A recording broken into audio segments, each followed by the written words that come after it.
4:51 எவ்வளோ வெளிச்சமாக இருக்கு பாருங்க. நான் கூட பதறி அடிச்சுக்கிட்டு ரொம்ப நேரம் தூங்கிட்டோம் போல இருக்கு அப்படின்ட்டு எழுந்தேன். கிட்டத்தட்ட ஒரு 7-7:30 மணிக்கு உள்ள வெளிச்சம் இருக்கு. இந்த ஹோட்டல் வெளியிலேருந்து எடுக்கிறேன். சூப்பராக இருக்குல்ல?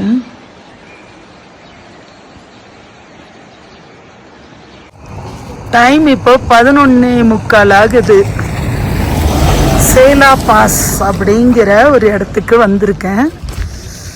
எப்படி இருக்கு பனி, எதிரில் ஆள் நிற்கிறது கூட தெரியாத அளவுக்கு பனியாக இருக்கு.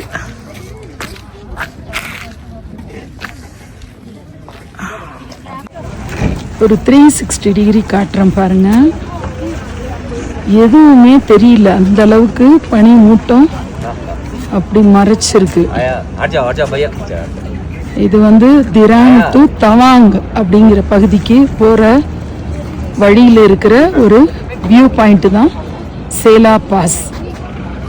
இதுக்கு கீழே மலை ஃபுல்லா இது வழியாக தான் வந்திருக்கோம். ரோடே தெரியாத அளவுக்கு ஃபாக் மறைச்சிருக்கு. சேலா பாஸ் அப்படிங்கிற இடம் கிட்டத்தட்ட கடல் மட்டத்திலேருந்து 5000-6000 அடி மேலே உயரத்தில் இருக்கும். மேலேயே இருக்கும்னு நினைக்கிறேன், நான் கரெக்டாக படித்து சொல்லலை. பட் ரொம்ப உயரத்துக்கு நாங்கள் வந்துட்டோம். பார்டர், சைனா பார்டரில் நாங்கள் இருக்கோங்கிறதுனால நார்த் ஈஸ்டில் இருக்கக்கூடிய இந்த பகுதியில் நிறைய கேம்ப் இருக்கிறத பார்க்க முடியுது. ஃபோட்டோகிராஃபி நான் நல்லா ஒரு கிட்ட போய் எடுக்க முடியாது. அதனால போகிற பாதையில் இந்த மாதிரி மட்டும் கேம்ப்ஸ் இருக்கு. நார்த் ஈஸ்ட் பகுதினா அருணாச்சல் பிரதேஷ், இது சைனா பார்டர். அதனால மஞ்சளாக பூத்துருக்குற ரொம்ப அழகாக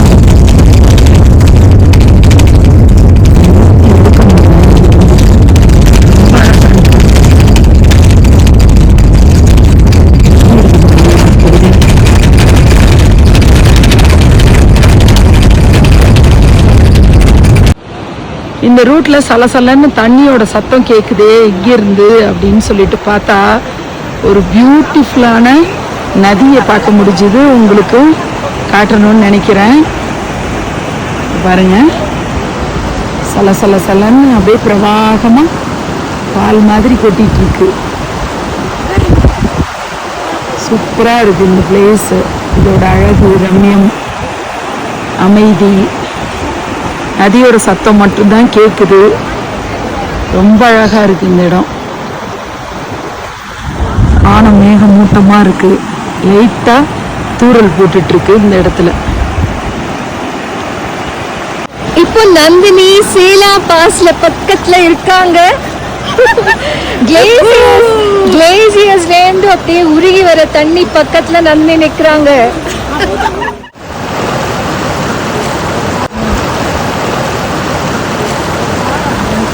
கடல் மட்டத்திலிருந்து 12,000 அடி உயரத்தில் நின்றுட்டு உங்க கூட பேசிட்டு இருக்கேன். இந்த இடத்துல இந்த நதி எவ்வளோ சில்லுன்னா, இந்த இடத்துல இருக்கிற குளிர்ச்சி ரொம்பவே சில்லுன்னு இருக்கு. ஆனால் எல்லாத்தையும் போட்டுட்டு நந்தினினே அடையாளம் தெரியாமல் போயிட போதேன்னு அதெல்லாம் எடுத்துட்டு நான் ஃபோட்டோ வீடியோ கொடுக்கணும்னு சொல்லிட்டு ட்ரை பண்ணுறேன். ரொம்ப நல்லா இருக்கு. இங்கே வந்தோடனே இந்த காற்று இருக்கு பாருங்க, ஆக்சிஜன் பியூரஸ்ட் ஃபார்ம்ல இங்கே கிடைக்கும். ஸோ அதுதான் இங்கே ரொம்ப நல்லா இருக்கு இந்த ஃபீல். நம்ம இதெல்லாம் நினைக்கணும்.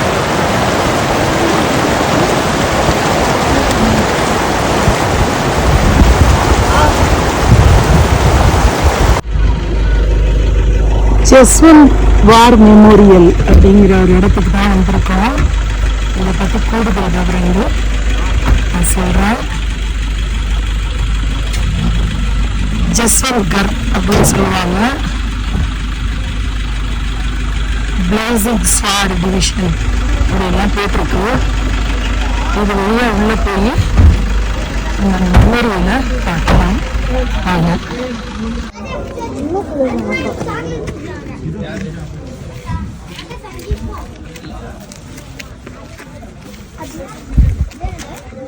அருணாச்சல் பிரதேஷில் நான் ட்ராவல் பண்ணிகிட்ருக்கேன்.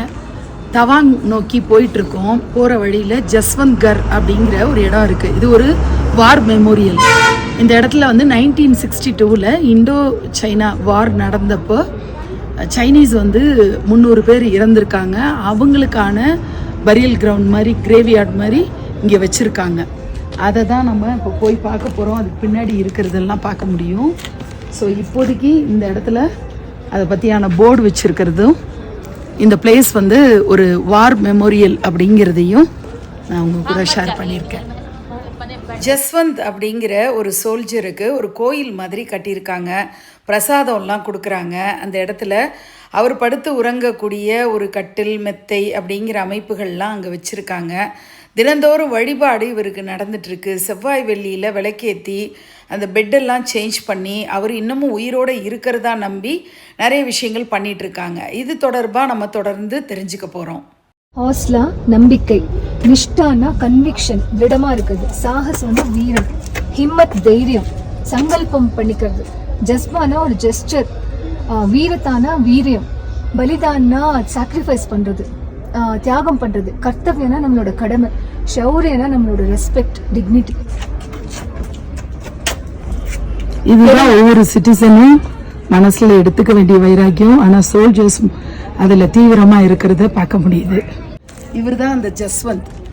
இவருக்காக ஒரு மெமோரியல் இங்கே பண்ணியிருக்காங்க. இவர் யார் அப்படின்னா 1962 இண்டோ சைனா வார் நடந்தப்ப இங்கே பக்கத்தில் ஒரு டனல் இருக்குது. சைனாலேருந்து அவங்களுடைய படை வந்து அந்த டனல் வழியாக உள்ளே வர்றதுக்கு முயற்சி எடுத்திருக்காங்க, இந்தியாவுக்குள்ளே வர்றதுக்கு. அப்போ இவர் ஒத்த ஆள், கூட 2 பேர் வந்து இவருக்கு அசிஸ்ட் பண்ணுறதுக்காக இருக்கிறவர். இவர் தான் லீட் பண்ணியிருக்காரு. 3 நாள் கிட்டத்தட்ட வந்து 72 ஹவர்ஸ்க்கு மேலே போராடி கடைசியாக ஒரு மரத்தடியில் இறந்து போயிட்டாரு. இவரை வந்து சைனீஸ் மிலிட்ரி வந்து கொன்னுட்டாங்க. இங்கே கிட்டத்தட்ட 300க்கும் மேற்பட்ட சைனீஸ் மிலிட்ரி பீப்புள் இறந்து போயிட்டாங்க. அந்த சடலங்களை உங்கள் நாட்டுக்கு நாங்கள் திரும்ப அனுப்பிடுறோன்னு சொல்லும்போது சைனா அதை ஏற்றுக்க மறுத்திருக்கு. அதனால் நம்ம இந்தியன்ஸ் என்ன பண்ணியிருக்காங்க, நம்ம இந்தியன் மிலிட்ரி ஆஃபீஸர்ஸ்லாம் சேர்ந்து இந்த இடத்துல அந்த 300 சைனீஸ் சடலங்களையும் இங்கே அடக்கம் பண்ணியிருக்காங்க. அந்த ஒரு காரியம் வந்து உலகத்தில் வேற யாருமே பண்ணியிருப்பாங்களான்னு தெரியல. எதிரிக்கு கூட சிறப்பான நல்லடக்கம் செய்யணும் அப்படிங்கிற ஒரு நினைப்போட நம்ம மக்கள் இருந்திருக்கிறது தான் இங்கே பெரிய மரியாதைக்குரிய ஒரு விஷயமா இருக்குது. இந்த இடத்துக்கு வந்திருக்கிறதையே ரொம்ப பெருமையாக நான் நினைக்கிறேன். பெருமைன்னு சொல்கிறத விட அது எப்படி சொல்கிறதுன்னா, நம்ம உடம்பெல்லாம் சிலிர்க்கும்னு சொல்லுவோம்ல, அந்த மாதிரி ஒரு உணர்வாக இருக்குது. ஜெய்ஹிந்த். இந்தியாவில் எந்த பகுதியில் இருந்தாலும் நம்மெல்லாம் பாதுகாப்பாக நிம்மதியாக சாப்பிட்டு தூங்கி நம்ம வேலையை பார்க்க முடியுதுன்னா எல்லை பகுதியில் இருக்கக்கூடிய இராணுவ வீரர்கள் தான் காரணம். அந்த காலத்தில் 1962 3 பேர் மட்டுமே 300 பேரை சமாளிச்சிருக்காங்க. நூற்றுக்கணக்கான சைனீஸ் படை வீரர்களால் குண்டடிப்பட்டு இறந்திருக்காங்க. ஒரு நிமிஷம்.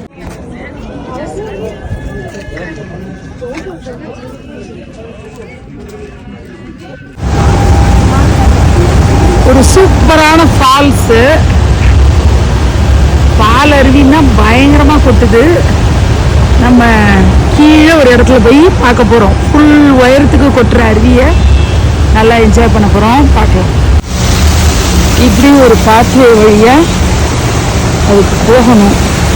அங்கே கூட்டமாக கும்பலாக இருந்து பார்க்குறாங்க. போகிற வழியெல்லாம் குட்டி குட்டி அருவி. இந்த மாதிரி ஒரு பாலத்து வழியாக வந்தேன். இப்போ இந்த படிக்கட்டு வழியாக இறங்குறேன். எங்கே போகிறேன்னு பார்க்கலாம். படி போகுது போகுது போகுது, இன்னும் போயிட்டே இருக்கு. எங்கே கூட்டிகிட்டு போகிறேன்னு ஆவலோட வெயிட் பண்ணுங்க. இந்த இடத்துக்கு வந்துட்டேன். இங்கே அதிசயமா இருக்கு. ஒரே கூட்டமா கும்பலா இருக்காங்க. என்ன அப்படி இந்த பக்கம் திரும்பி வீடியோ எடுக்கிறாங்க அப்படின்னு பார்க்கலாமா?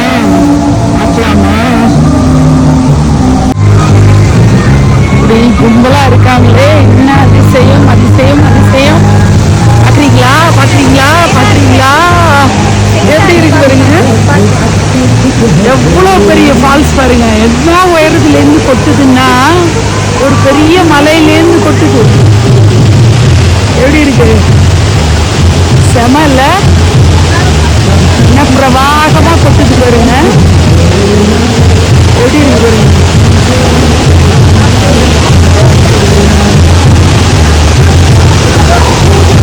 சூப்பர்ல, எவ்வளோ உயரத்துல இருந்து பாருங்க. அப்படியே புகை கிளம்புற மாதிரி கிளம்புது பாருங்க.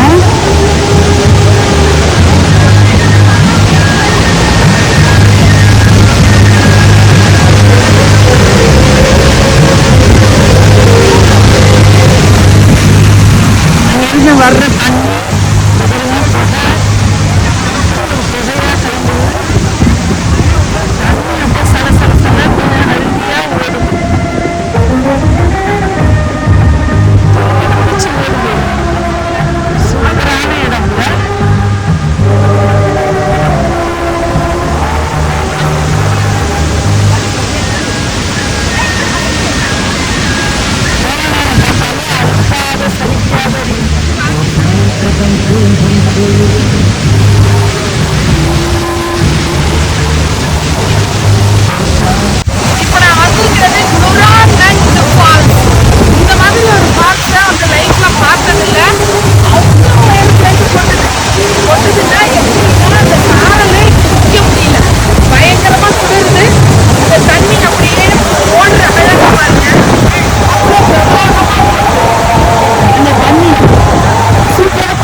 எல்லாமே பார்த்தா பயங்கர ஹாப்பியாக இருக்குது. இந்த ஃபால்ஸை பார்க்கும் போதே அங்கேருந்து நேராக கொட்டி அதுலேருந்து திரும்ப கொட்டி, அப்பா ரொம்ப சூப்பரான இடம்.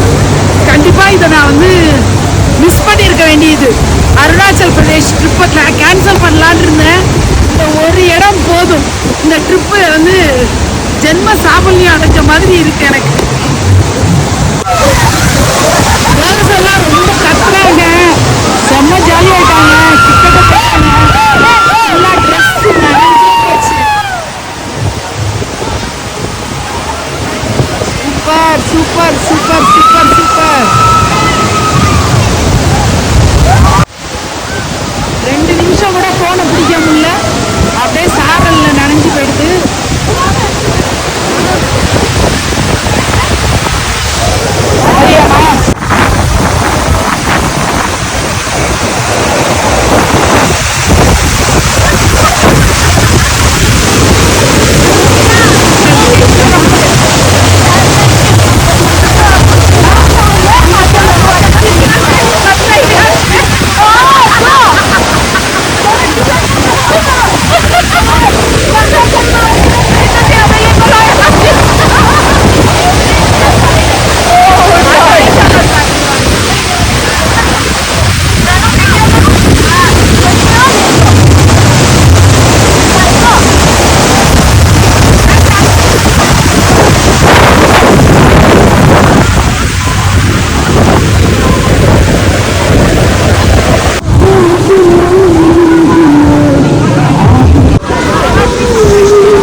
லைஃப்பில் 1000 பிரச்சனைகள் இருக்குது. எல்லாத்தையும் மறந்துட்டு கேர்ள்ஸ் லேடிஸ் வந்து அவ்வளோ என்ஜாய் பண்ணாங்க இந்த ட்ரிப்பை. ஸோ டே 3 எங்களுக்கு இப்படி தான் போனது. டே 4 vlogல உங்களை நான் சந்திக்கிறேன். இந்த வீடியோ உங்கள் எல்லாருக்கும் ரொம்ப பிடிச்சிருக்கோன்னு நினைக்கிறேன். நன்றி.